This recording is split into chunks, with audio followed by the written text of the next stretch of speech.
స్తోత్రం. హల్లెలూయా. మన ప్రభు రక్షకుడైన యేసుక్రీస్తు నామములో మీ అందరికి వందనాలు. పరిశుద్ధ గ్రంథం నుండి కొన్ని మాటలు. ఈరోజు గుడ్ ఫ్రైడే అంటే మంచి శుక్రవారము. ఈరోజు దేవుడిచ్చినటువంటి మనకి ప్రపంచంలో ఉన్న మానవాళ్ళ పాపం అందరి కోసము యేసు ప్రభువారు పాప పరిహార్థ బలిగా మన పాపములన్నీ ఆయన భరించి మనకి క్షమాపణ కలిగించి మన విమోచన క్రయధనముగా ఆయన ప్రాణముని త్యాగం చేసినట్టు ఈరోజు మొట్టమొదటి మాట మనం చదువుకుందాం. లూకాసు సువార్త 23వ అధ్యాయము 33వ వచనం. లూకాసు సువార్త 23వ అధ్యాయము 33వ వచనం చూసినట్లయితే అక్కడ మొట్టమొదటి మాట యేసు ప్రభువారు సిలువలో వేలాడిన తర్వాత సిలువకేసిన తర్వాత మొట్టమొదటి మాట యేసు ప్రభువారు మాట్లాడుతున్నాడు. అక్కడ చదవండి 33 వచనం. 23 లూకా 33 వచనం. వారు కపాలమనబడిన స్థలమునకు వచ్చినప్పుడు అక్కడ కుడివైపున ఒకని ఎడమవైపున ఒకని ఆ నేరస్తులను ఆయనతో కూడా సిలువ వేసిరి. యేసు తండ్రి వీరేమి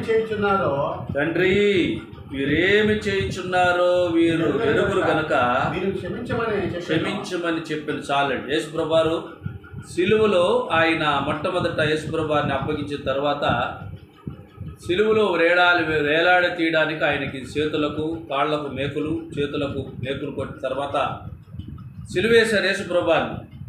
యేసు ప్రభువారు మొట్టమొదట మాట్లాడి ఏమని మాట్లాడంటే, యేసు తండ్రి వీరేమి చేయుచున్నారు వీరు ఎరుగురు అంటే వీళ్ళు ఏం చేస్తున్నారు యేసు ప్రభువారిని అంటే ఈ ప్రజలు నన్ను ఎందుకు సిలువేస్తున్నారన్న విషయం తెలియదు. నేను సిలువలో ఎందుకు ప్రాణం పెట్టుచున్నానన్న విషయం వీళ్ళకి తెలియదు. నేను భూమి మీదకి ఎందుకు భూమి మీదకి వచ్చానో, ఎందుకు భూమి మీద మానవ అవతారంగా అవతరించానో అన్న విషయము నా ద్వారాగానే వీళ్ళకి క్షమాపణ దొరుకుతుంది. నా రక్తముతో పాప క్షమాపణ కలుగుతుంది. నా రక్తముతోనే పాపాలు కడగబడుచున్న విషయము వీళ్ళకు తెలియక నన్ను సిలువేస్తున్నారు. కాబట్టి వీళ్ళ పాపములు అంటే వీళ్ళు ఏం చేస్తున్నారో వీళ్ళకి క్షమించమని యేసు ప్రభువారు వేడుకుంటున్నాడు. దేవుని స్తోత్రం. 23:1 చదవండి. లూకా అక్కడే 23:1 వచ్చంలో అంతటా వారందరూ లేచి పిలాతు వద్దకు తీసుకొని పోయి ఇతడు మా జనమును తిరగబడి ప్రేరేపించుచు కైసరునకు పన్ను ఇవ్వద్దనియు తానే క్రీస్తును ఒక రాజనియు చెప్పగా మేము వింటిమని ఆయన మీద నేరము మోపసాగిరి. దేవుని స్తోత్రం. చూసావా యేసు ప్రభువారు చెప్పినటువంటి మాట ఇక్కడ, ఇతడు మా జనమును తిరగబడి ప్రేరేపిస్తున్నాడు. చూసావా యేసు ప్రభువారు నేరాలు మోపుతున్నారు అన్నమాట. అంటే మా జనము మీద తిరగబడుతున్నాడు, ఇతను ప్రేరేపిస్తున్నాడు. ఏమని? నేనే దేవుడను, నేనే క్రీస్తు రాజును, రాజ్యాలు పరిపాలించగల పరలోక భూమి మీద సర్వాధికారం నాకున్నది, నేను రాజునని కైసరునకు పన్నివద్దని అంటే విరోధంగా చెప్తున్నాడు, తిరగబడుతున్నాడు, ఎదిరిస్తున్నాడు మమ్మల్ని. అంటే యేసు ప్రభువారు చెప్పిన మాట నిజమైన మాట, ఆయన చెప్పింది సత్యమే. కానీ వీళ్ళు ఆ మాటలో తప్పుగా అర్థం చేసుకున్నారు, అంటే తిరగబడుతున్నారని. ఎవరి దగ్గర తీసుకెళ్ళి? పిలాతు యొద్దకి. ఇలా చెప్పుగా మేము విన్నామన్నప్పుడు పిలాతు యొద్దట వీళ్ళు యేసు ప్రభు మీద నేరాలు మోపుతుంటే అప్పుడు యేసు ప్రభు వారిని పిలాతు అడిగాడు. ఏమని అడిగాడు? 3వ వచనం. నీవు యూదుల రాజువా అని ఆయన అడగగా నీవన్నట్టే అని దేవునికి స్తోత్రం. చూసావా యేసు ప్రభువారిని వాళ్ళే అక్కడ ముందు యేసు ప్రభువారు పట్టుకున్నటువంటి యూదులందరూ ప్రధానులు కావచ్చు, సదుకాయిలు కావచ్చు, ప్రధాన యాజకులుగా ఎంతోమంది ఉన్నారు. యూదులు అన్ని రకములు కలిగిన మనుషులు. కానీ వాళ్ళు ఏమన్నారు? మొట్టమొదట ఇతను క్రీస్తు రాజు అని చెప్తున్నాడు, అని పిలాతు యొద్ద ఫిర్యాదు చేశారంటే కంప్లైంట్. అప్పుడు పిలాతు కూడా అడిగాడు. పిలాతు అడిగితే యేసుప్రభు వారు ఏమన్నారు? నువ్వు రాజువా అని అంటే యేసుప్రభు వారు అన్నారు, నువ్వు అన్నట్టే అని అతనితో చెప్పాడు. దేవుని స్తోత్రం. అంటే యేసుప్రభు వారు నిజమే చెప్పాడు, సత్యమే చెప్పాడు, అబద్ధం చెప్పలే ఆయన. నువ్వు అన్నట్టు నేను రాజును అన్నాడు. రాజు అంటే ఈ భూలోకమునకు పరలోకమునకు సమస్త మనకి రాజు అయిన, రాజులకు రాజు, భూమి మీద పరిపాలించినట్టు వారు రాజులకు, భూమి మీద పరిపాలించినట్టు అధికారులకు, అందరికీ రాజ్యాలు పరిపాలించే రాజు కూడా ఈయన రాజు అని యేసుప్రభు వారు తెలియజేశాడు. ఆ మాట తప్పుగా అర్థం చేసుకున్నారనమాట వీళ్ళందరూ. దేవునికి స్తోత్రం. అప్పుడు యేసుప్రభు వారి దగ్గర ఆయన చెప్పిన మాటలు విని యేసుప్రభు వారు చివరికి వీళ్ళు ఏం చేశారంటే మరణానికి అప్పగించాలి, అంటే ఇతను సిలువ వేయాలి అని పట్టుబట్టారు ప్రజలు. అంటే ఇతనిలో ఏ పాపం ఉంది, ఏ దోషం ఉన్నది, ఇతను చేసిన తప్పు ఏమిటి అని విచారణ చేసినా కూడా ఆ విచారణలో పిలాతు ఇతని మీద నేరం లేదు, ఇతను ఏ దుష్కార్యం చేశాడు, ఇతను చేసినట్టు నేరం నాకు ఏది కనబడలేదని పిలాతు చెప్పినా కూడా ఈ యూదులందరూ ప్రజలు కూడా ఏం చేశారంటే యేసు ప్రభు మీద సిలువ వేయాలని కేకలేస్తూ ఆయనని ఎలాగైనా సిలువగా అప్పగించాలని పెద్ద పెద్ద కేకలేస్తున్నారు అన్నమాట. 23 అక్కడే చదవండి. 23:15 వచ్చిన 23:15 ఏ రోజులకు కూడా కనబడలేదు. హేరోదు అతని ఆ యుద్ధకు తిరిగి పంపారు కదా, ఇదిగో మరణములకు తగినదేదియో ఇతడు చేయలేదు. దేవుని స్తోత్రం. ఏ రోజు అంటే పిలాతు చూశాడు, ఇతడు గలీలాని వాళ్ళందరూ చెప్పారు. పిలాతుకు అర్థమైంది. అంటే గలీలాని అన్నప్పుడు మరి ఆ ప్రాంతాన్ని పరిపాలిస్తున్నటువంటి హేరోదు రాజు గారిని అతని దగ్గర పంపిస్తే ఆయన కూడా ఈయన విచారణ చేశాడు, అంటే పరీక్షించాడు ఇతను చేసి తప్పేంటని. అతనికి ఇతను చేసిన నేరం ఏమని కనిపించక, నేరం ఏమి యేసుప్రభు వారి మీద లేక మరలా పిలాతు దగ్గరకు పంపించారన్నమాట.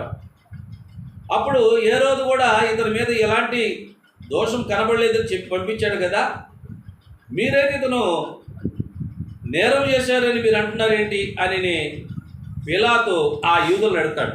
16 వచ్చాడు. కాబట్టి నేను అతనిని శిక్షించి విడుదల చేయదునని వారితో చెప్పగా వారందరూ వీరిని చంపివేసి మాకు బరబ్బాను విడుదల చేయమని ఏకగ్రీవముగా కేకలు వేసిరి.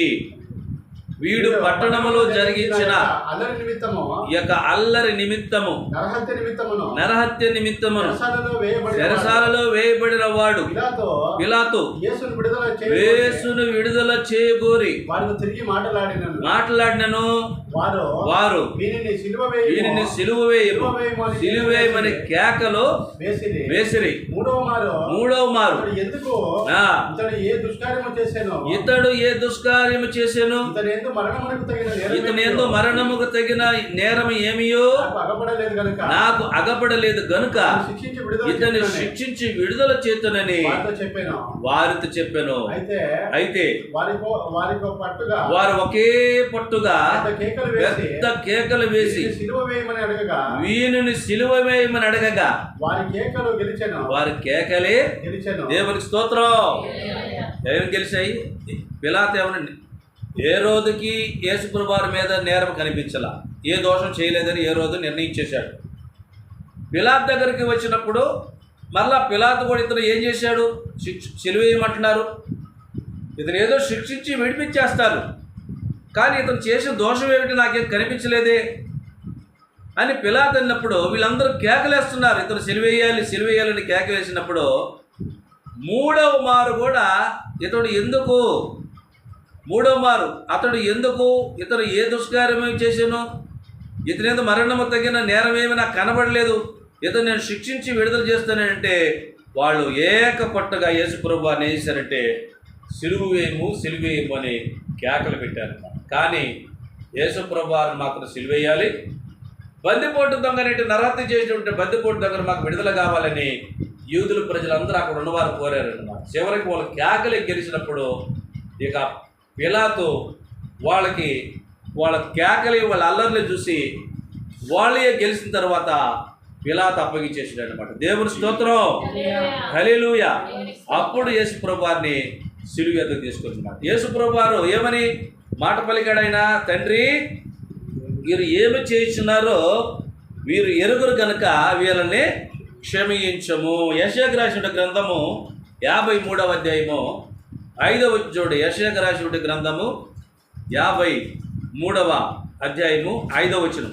యెషయాకు రాసిన గ్రంథము 53వ అధ్యాయము 5వ చూడండి. శ్రమనందిన వానిగాను మనం అతన్ని ఎంచితిమి, మన యతిక్రమంలో క్రియలను బట్టి మన యతిక్రమ క్రియలను బట్టి అతడు గాయపరచబడెను,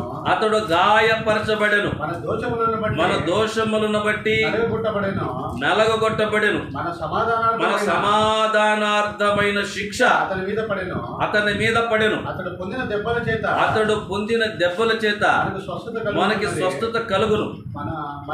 చాలండి. దేవుని స్తోత్రం, హల్లెలూయా. అంటే యేసు ప్రభువారు ఇలాగా స్వస్థత మనకు రావడం కోసం యేసు ప్రభువారు శ్రమ అనుభవిస్తాడు. ఆయన మన అతిక్రమాలు, మనం చేసిన పాపాలు, మనం చేసిన అక్రమాలు, అన్యాయం కోసము యేసు ప్రభువారు ఆయన గాయపరచబడతాడని యెషయా ప్రవక్త ముందుగానే తెలియజేశాడు.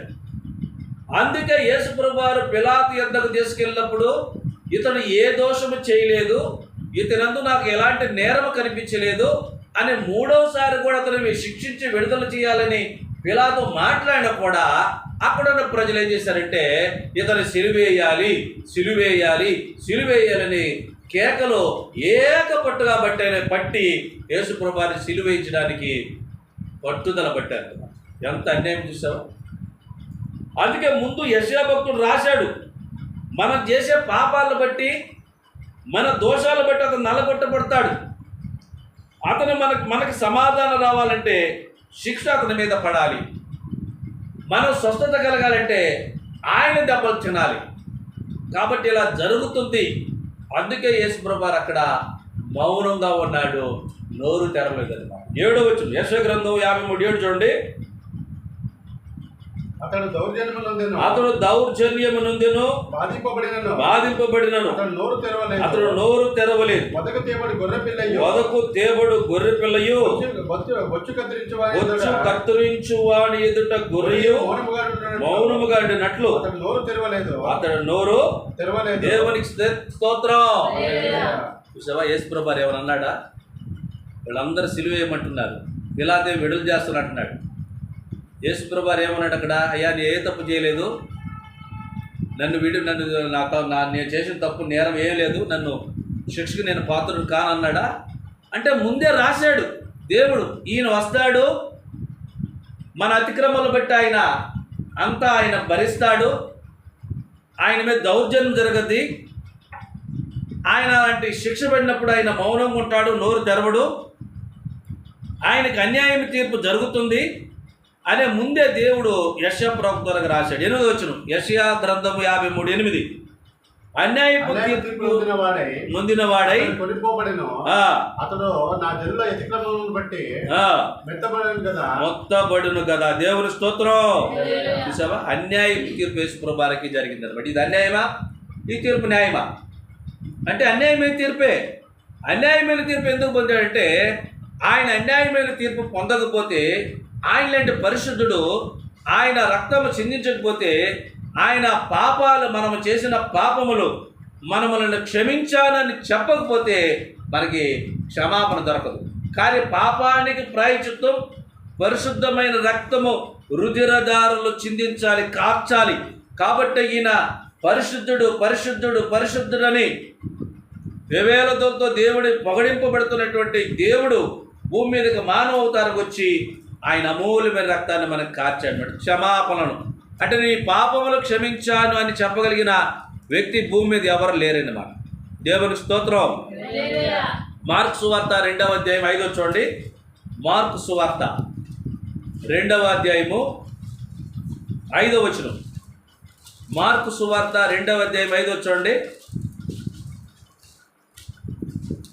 యేసువారి విశ్వాసము చూచి కుమారుడా, నీ పాపములు క్షమింపబడి ఉన్నవని పక్షవాయువు గలవానితో చెప్పాను. దేవుని స్తోత్రం. చూసావా, యేసువారి విశ్వాసము చూసి కుమారుడా, నీ పాపములు క్షమింపబడి ఉన్నవని పక్షవాయువు గల వారితో చెప్పాను. దేవుని స్తోత్రం. అంటే పాపాలు క్షమించబడినటువంటి యేసుప్రభువారు సిలువలో ఆయనకి మేకులు కొట్టినప్పుడు ఏమన్నాడు? తండ్రి, వీరేమి చేయించున్నారు, వీరు ఎరుగురు కనుక మిమ్మల్ని క్షమించి. అంటే అక్కడ కూడా క్షమించాడు వాళ్ళని.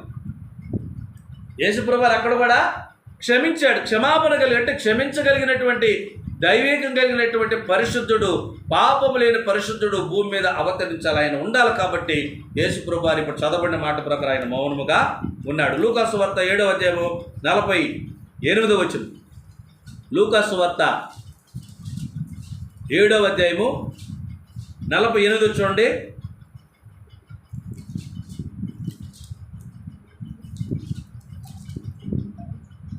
నీ పాపములు క్షమింపబడి ఉన్నవి అని ఆమెతో అనెను. అప్పుడు ఆయనతో కూడా భోజన పంక్తి కూర్చుండిన వారు పాపములు క్షమించుచున్న ఇతడు ఎవడని తమను తాము అనుకునసాగి. చాలండి. దేవుని స్తోత్రం. నీ పాపాలు క్షమింపబడి ఉన్నవి అని ఆమెతో అన్నాడంట. అక్కడ మార్కు సువార్తలేమో నీ పాపాలు క్షమించబడినవి అన్నాడు. ఇక్కడ లూకాసు వార్తలో కూడా మరొక స్త్రీకి నీ పాపాలు క్షమించబడి ఉన్నవి, క్షమించాను అనగలిగినటువంటి శక్తి కలిగిన వాడు పరిశుద్ధుడు ఉండాలి. అలా అనకపోతే మనకి ఈరోజు క్షమాపణ లేదు. అందుకే యేసుప్రభువారిని సిలువేస్తుంటే ఆయన ఏమీ మాట్లాడదు, మౌనంగా ఉన్నాడు అన్నమాట. ఇలాంటి వరము మనకి దేవుడు ఆ తర్వాత కూడా మన యేసుప్రభువారు చూపించినటువంటి ఆ మాదిరి, ఆ క్షమాపణ, ఆయన మార్గము యేసుప్రభువారి శిష్యులు కూడా ఇలాంటి వరం అనుగ్రహించాడు అన్నమాట. యోహాను సువార్త 20:22 వచ్చును. యోహాను సువార్త 20వ అధ్యాయము 22 చూడండి. ఆయన ఈ మాట చెప్పి వారి మీద ఊది పరిశుద్ధాత్మను పొందుడి. మీరు ఎవరు పాపములు క్షమింతురో అవి వారికి క్షమింపబడును. ఎవరి పాపములు మీరు నిలిచి ఉండనిత్తురో అవి నిలిచి నుండునని దేవునికి స్తోత్రం. యేసుప్రభువారు క్షమించాడు. అలాగే ఆయన శిష్యులు కూడా క్షమాపణ కలిగిన వారుగా మీరు ఉండాలి, క్షమించాలి. పాపాలు మీరు కూడా క్షమించాలి. ఎవరు పాపాలు మీరు క్షమించబడి చెప్తారో వాళ్ళ పాపాలు క్షమించబడతాయి. అంటే యేసుప్రభువారికి అలాంట. అందుకే ఆయన తండ్రి, వీరు ఏమి చేయుచున్నారో వీరు ఎరుగురు కనుక వీరిని క్షమించుడని సిలువలో ఆయన మొట్టమొదట మాట్లాడినట్లుగా లేఖనం మనతో మాట్లాడు. దేవుని స్తోత్రం. హల్లెలూయా.